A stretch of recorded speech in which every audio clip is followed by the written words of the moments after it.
Hamas officials have shown Al Jazeera a copy of the Egyptian-Qatari ceasefire proposal that the movement says it has agreed to. But what exactly does this deal entail? The agreement is a complicated one and would involve 3 phases, each lasting 6 weeks. In the first phase, there would be a temporary halt to fighting between Hamas and Israel. Israeli forces would move away from heavily populated areas of Gaza.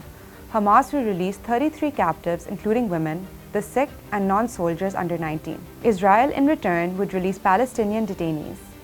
Now on the second phase, where military operations would permanently stop and Israel would fully withdraw from Gaza. Another prisoner swap would occur, involving Israeli captives and Palestinian prisoners. And the third phase involves the exchange of remains of captives and prisoners. It also includes a reconstruction plan for Gaza and an end to the Israeli blockade. Hamas says it's Israel's move now. Now let's talk about Israel's reaction to truce deal. Israel warned Palestinians in eastern Rafah to leave ahead of military campaigns in southern Gaza, despite global opposition.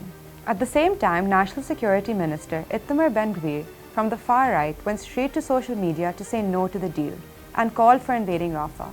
Meanwhile, Prime Minister Benjamin Netanyahu said the deal fell short but agreed to send negotiators to Cairo.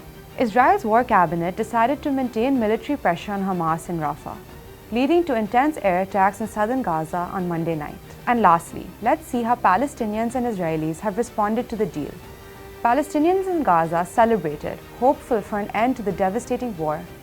But some of that joy was tempered by the reality that this deal has only been agreed to by one side.